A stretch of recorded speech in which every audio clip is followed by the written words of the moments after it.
This might just be the best coffee in the world. And in today's video, I'm going to show you guys exactly how it was made. As you guys know by now, we have an official partner of the podcast, which is unbelievable. And we created something called the Broad Cast Brew, which is a low-acid coffee that tastes amazing, that tastes rich and smooth.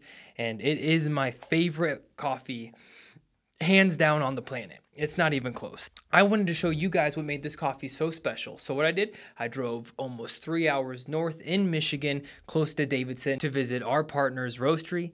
And Taylor met me there, and she showed us the magic behind the scenes on how this coffee is made. So if you guys want to check out this coffee, you can get yourself a bag at Cool Beans website, which is in the description.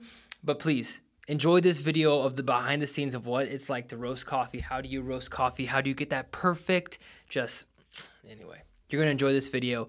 Thank you so much to my cousin Mark, who helped me record on this trip as well. Thank you so much for Taylor to opening up your roastery with us, showing us the behind the scenes of how you do create some of the best coffee. Thank you, Taylor, for your partnership. And thank you everyone who supported the show so far. I really appreciate you. Thank you.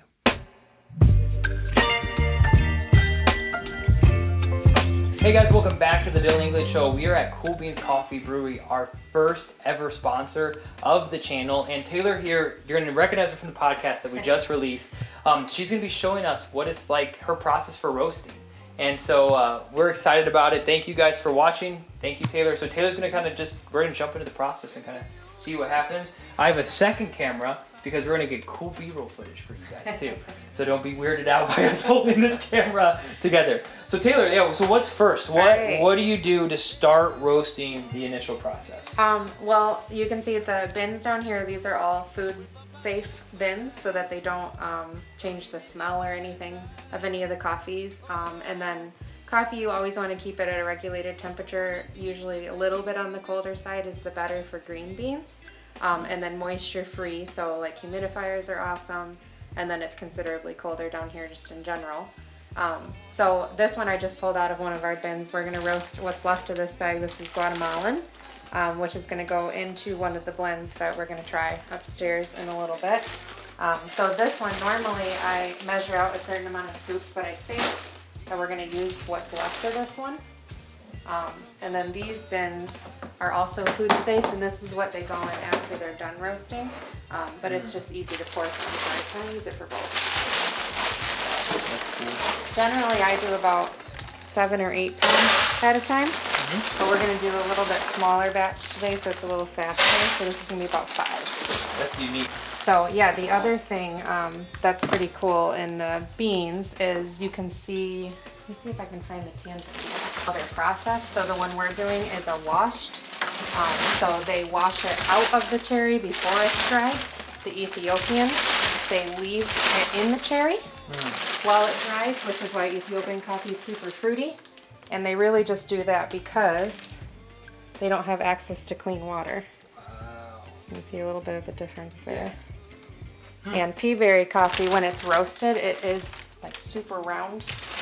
And that's the coffee beans that are considered like the top knot. The Guatemalan blend, which is one of the beans that we're thinking about adding into our coffee roast. That is correct. What about the Guatemalan blend makes it good tasting, low acidic, and why is it one of your more enjoyable ones to roast? Okay, so as far as like the low acidity, the darker the coffee roast, as long as it doesn't get to a level of being burnt, the darker the roast, the less acidity, because you're burning out more of those acids when you're cooking it, or cooking out more of them. Sure. So the Guatemalan we're going to roast to like a medium dark, so right before it hits second crack, that'd be a dark roast.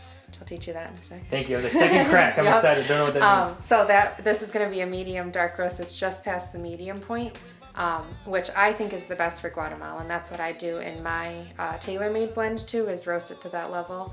The Guatemalan has a really nice like milk chocolatey kind of base to it. And, like even when you pour out your cup, there's like what literally looks like chocolate in the bottom of your cup. Which is weird because it doesn't actually have chocolate in it. It's just coffee. Yeah. But it really tastes like that. So this is the one that I recommend. It pairs really well with other coffees and with like flavored creamers, sugars, and stuff like that. So when somebody comes up and they're like, I really like creamer. I'm like, great, Guatemalan's the one. Nice. Because it just brings out, like, everything goes good with chocolate. Sure. Wow. So, correct. Right, yeah, this is what we're listening for. Because as soon as I turn on this fan, it's going to be super loud. Cool. So coffee actually does crack like popcorn.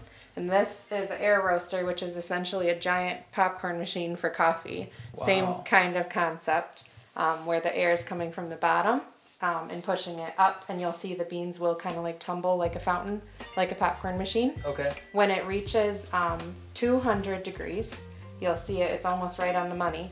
It will start, it won't pop, but it'll start releasing some of that chaff. And that's when it gets like real messy. That's my favorite part. And then when it gets to about 400 degrees, you'll get first crack, and you'll actually hear it like, sounds like Rice Krispies. Wow. And then when it gets to about 435, 440, you'll get second crack. And that is when you would start doing a dark roast. So if you want it to be a lighter roast, you're not gonna let it get to second crack. If you want it to be a dark roast, the longer you let it go through the second crack before you stop. It is. Yep. Right. That's cool. So, did you intentionally choose air roasting when you wanted to start, or was it just kind of like what you had available? Nope. I definitely chose this. So I had tried air roasted coffee at another coffee shop and was a consistent customer there, and was like, wow, this is different. And you can just, I mean, I was getting lattes, which are, and you could still tell. I could still tell. Milk, yeah, right, it's right. milk. You know, I thought I was getting the same thing I get anywhere else, but I was like, wow, this is super different. So I started researching that, and like, this isn't a cheap machine. It's not like crazy expensive, but it's definitely not something that somebody would buy for like a hobby. Right. So like, buying it was my intent to be a roaster. Yeah. And it's cool because I mean, it's a small batch that you have to, and that's one of the things I appreciate is like when people order and you make a lot of coffee, it takes you a lot of roasting sessions at this point with this machine, but it's your commitment to quality, which is one of the reasons I know that we partnered. You also mentioned something with air roasting, and I think it's something that the evenness of the beans get roasted evenly throughout the process, right? Is that different than how I think of other roasters? Like, what's the biggest difference between the two? So there's a lot of other kind of roasters, but the biggest thing is that the majority of the roasters, they are they're not moving during the roasting process other than just being spun around, really.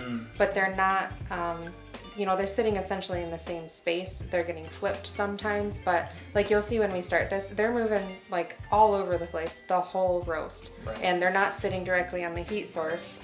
You can see, we can look in here. You can see at the bottom, that's where the heat source is coming from. So the heat source is coming from the bottom. The heat source is never actually touching any of the beans. They're just getting the hot air. So that is really good at preventing the burning and the bitterness. And then that gives them a really smooth finish because none of those beans, like not a single one of those beans doesn't get flipped. Wow. So it's just even all around, and that's cool. I know when I can't wait for you guys that are watching to taste this coffee because it is that good. So yeah, let's start the process. Right. It's gonna get loud, so we're ready for it. So this one has a blower in it, which is essentially what moves the air through. So that's what's actually loud. The roaster itself is not super loud, but you have to have the blower on. So we can kind of talk about. I'm gonna get my timer going because that is also super essential. All right, here we go. So what is, so this is the thermometer? Yep, so this is the internal thermometer. So if you look down in here, there's a little thing sticking out the side. That's the internal thermometer. It's super accurate because it's actually touching the beans. And this is one of their newer models. Previously, it was just on the outside, and so it wasn't quite as accurate. And then it really mattered how cold it was in your roasting room and all of that stuff, and now it doesn't. And then this is going to turn on in a second. This is the external. So this is the air that's coming out. So you'll see throughout the whole roast, there's usually about a 200-degree difference. Wow. So this is going to get up to 445 degrees, and this is going to get up to like 700. So how hot does it get down here? You know what? It doesn't really, because you get, it's already considerably cold down here. If we were in a different location, it might, but like I like it. Yeah. It's Nice not a problem at all. All right. All right, here we go.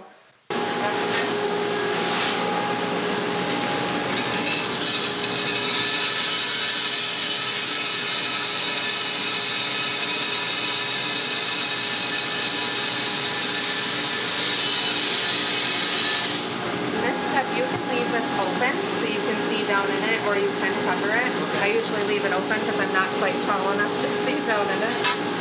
We're going to turn the bean loft on first, which is what keeps them at a certain height. So you want to keep them about 3 to 5 inches above where like the pile of beans is sitting. If you get them too high, then they're not getting the heat they need and they can pop out the top. But we're doing about 5 pounds, so there shouldn't be any risk of that.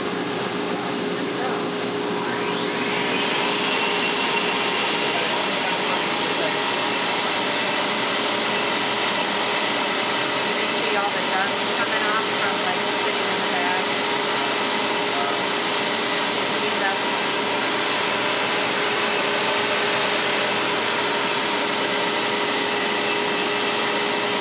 You can see already there's a big difference without even turned on.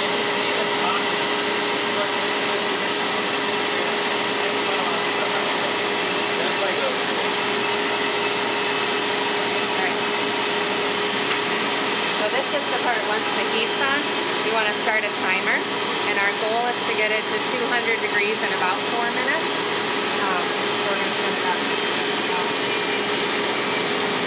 And you can see you definitely have to adjust this once that starts.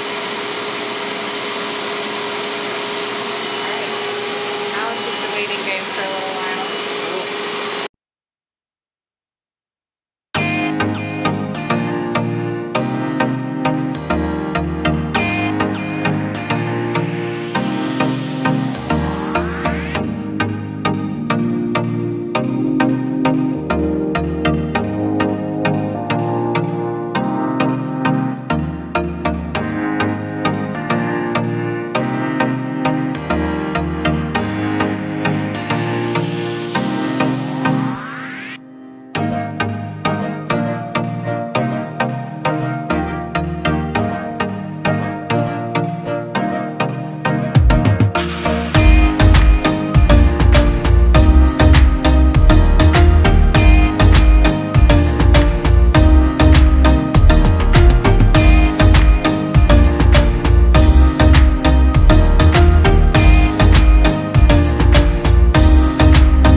This is the finished product. I'll show you guys in a separate clip. And now, Taylor, what are we doing now? So now it's done in the blast chiller. So you want to take it to room temperature.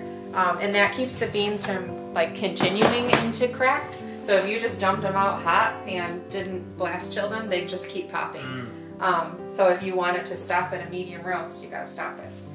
So now this is gonna be poured into our food safe container.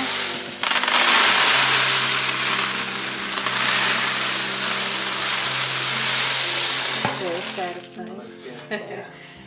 And then this we'll take upstairs, and so the beans are gonna continue to release stuff for about the next 12 to 18 hours. So when we bring them upstairs, this is a food safe container, but you do want to allow them to release that air and those gases. So you never want to put this on all the way, and you'll, if you do come up in the kitchen, this will be like all bubbled. And so could you brew this right away into a pot? I mean, it just wouldn't taste good? I guess you would. It just wouldn't taste good because everything's not done being released yet. Interesting. And you're also going to get, like, once you grind those beans, they're going to be crazy staticky right now. Because they haven't released their oils yet. So especially with these ones, I can show you the Guatemalan that's upstairs that we roasted on Monday. Okay. You'll be able to see the Guatemalan upstairs will have just a little bit of oils on it. So like a shine to it. Yeah. So we can take it up and do a little comparison. These will get darker, oils will come out, and then you'll notice when we open, like I'll close this to walk upstairs. When we open it, you'll get hit in the face with that smell. And then we'll do the same thing on the one that's been sitting for 5 days. And it's considered, I mean, they're both great, but drastic difference. Okay. So. Well, let's go upstairs. Okay. So which one? This is the one we just got done roasting. Okay. So we're going to want to aerate it anyway. So when we open that, you can smell it, but it's just a little faint smell. Yeah. This one. You ready for this? All right. This one smells great. And you can see the Yep, shine on those see the comparatively. difference. Wow. And that's the same roast Oh, now level. the smell just hit me. Yeah. That smells good. Way Yeah, that more. smells very good.